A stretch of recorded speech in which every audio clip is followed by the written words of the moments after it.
రాష్ట్ర ప్రజలను మోసం చేసిన కూటమి ప్రభుత్వాన్ని ప్రజాస్వామ్య పద్ధతిలో కూలుస్తామన్నారు మాజీ మంత్రి అంబటి రాంబాబు. వైఎస్ జగన్ను మళ్లీ అధికారంలోకి తీసుకురావడానికి అలుపెరగని పోరాటం చేస్తామన్నారు. వైఎస్ఆర్ జిల్లా ఇడుపులపాయలోని వైఎస్ఆర్ ఘాట్ను మాజీ మంత్రి అంబటి రాంబాబు సందర్శించారు. దివంగత ముఖ్యమంత్రి వైఎస్ రాజశేఖర రెడ్డికి పూలమాల వేసి ఘన నివాళులర్పించారు. అనంతరం ఆయన ఘాట్ సాక్షిగా ప్రతిజ్ఞ చేశారు.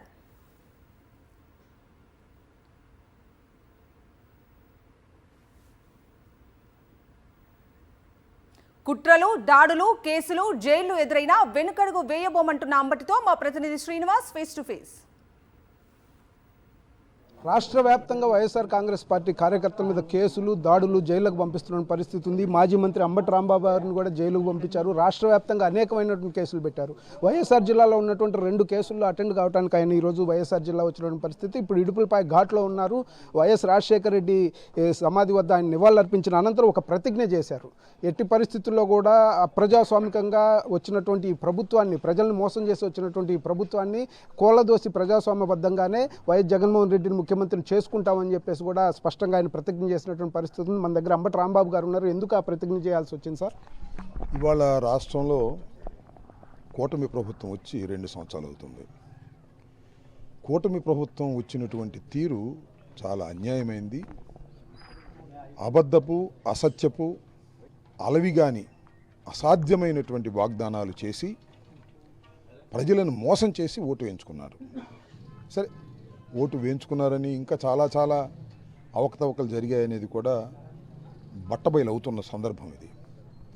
అలా ప్రజాస్వామ్యంలో మోసం చేసి వచ్చి ఇవాళ కూటమి ప్రభుత్వం ముఖ్యంగా వైఎస్ఆర్ కాంగ్రెస్ పార్టీని అణచటం కోసం రాజకీయంగా ఎదుర్కోలేక పోలీసు లాఠీని ఉపయోగించి కేసులు పెట్టడం, జైళ్లకు పంపటం, కుట్రలు చేయటం, ఈ రకంగా పోలీసు ఒత్తిడితో వైఎస్ఆర్ కాంగ్రెస్ పార్టీ నాయకుల్ని అణచాలని ప్రయత్నం చేస్తున్నటువంటి దశలో మేమందరం కార్యోన్ముఖులమై అలాంటి ఒత్తిళ్లకు లొంగకోకుండా ముందుకు వెళ్ళాలని, ధైర్యంగా ఎదుర్కోవాలని, ఈ ప్రజాస్వామ్యంలో మోసం చేసి వచ్చినటువంటి ఈ కూటమి ప్రభుత్వాన్ని ప్రజాస్వామ్య పద్ధతుల్లోనే కూల్చేంతవరకు మేము పోరాటం చేయాలని, ఆ పోరాటంలో నేను ఒక భాగస్వాముని కావాలని, ఆ ధైర్యాన్ని నాకు రాజశేఖర రెడ్డి గారు ఇస్తారనే ఉద్దేశంతో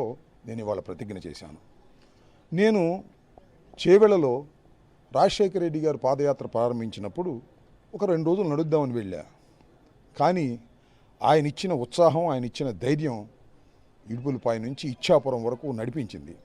అలాంటి గొప్ప ధైర్యాన్ని ఇచ్చినటువంటి రాజశేఖర రెడ్డి గారు ఇవాళ మా మధ్యన లేకపోయినా ఆయన ఏ లోకంలో ఉన్నా ఈ పోరాటంలో అవసరమైతే పోలీసు తుపాకీ గుళ్లకు ఎదురొడ్డి నిలబడే ధైర్యాన్ని ఆయన కల్పించాలని కోరుకుంటూ ఇవాళ ఆయన సమాధి సాక్షిగా నేను ప్రతిజ్ఞ చేశాను.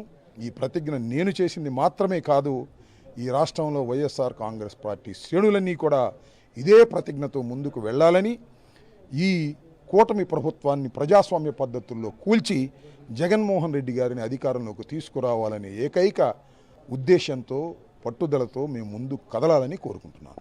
అంటే ఎందుకు ఇప్పుడు మీరు రాష్ట్ర వ్యాప్తంగా ఎన్ని కేసులు పెట్టారు? ఒకే అంశం మీద చాలా కేసులు పెట్టినట్టున్నారు. ఇప్పుడు పులివెందుల్లో ఉన్న కేసు కానీ వేంపల్లిలో ఒక పోలీస్ స్టేషన్లో హాజరవుతాను, తర్వాత పులివెందులో ఒక పోలీస్ స్టేషన్లో హాజరవుతాను. వాళ్ళ విచారణ తర్వాత అన్ని విషయాలు మాట్లాడతాను. ఇప్పుడు కన్నా ఇంకా విచారణలో జరిగే అంశాల గురించి కూడా మాట్లాడతాను. అసలు ఇలా కేసులు పెట్టకూడదు. ఒకే అంశం మీద 37వ తారీఖున జరిగినటువంటి నేనేదో తిట్టాను చంద్రబాబు నాయుడు గారిని అనే ఉద్దేశంతో 18 రోజులు కారాగారంలో పెట్టారు. ఓకే, వండర్ఫుల్, పెట్టారు, అనుభవించాం. నేను అనుభవించిన దానికి మరింతగా అనుభవిస్తారు. ఈ 2 కేసులు కూడా అదే కేసులు, కొత్త కేసులు ఏం కాదు. సరే, ఆ కేసుల్లో వాళ్ళు ఏం అడుగుతారో, ఏం చెప్తారో చూసిన తర్వాత డీటెయిల్గా మళ్ళీ నేను ప్రస్తుతం మాట్లాడతాను. ఇది పరిస్థితి. మొత్తం మీద అయితే వైఎస్ జగన్మోహన్ రెడ్డిని ముఖ్యమంత్రిని చేసుకునే వరకు కూడా తాము ఎన్ని కేసులు పెట్టినా, ఎన్ని దాడులు చేసి జైళ్లకు పంపించినా కానీ తాము పోరాటం అయితే కొనసాగిస్తాము. రాజశేఖర రెడ్డి సమాధి సాక్షిగా తాము ప్రతిజ్ఞ చేస్తున్నామని చెప్పేసి అంబటి రాంబాబు స్పష్టంగా చెప్తున్న పరిస్థితి. కెమెరామెన్ రాముతో శ్రీనివాస్, సాక్షి న్యూస్, కడప నుంచి.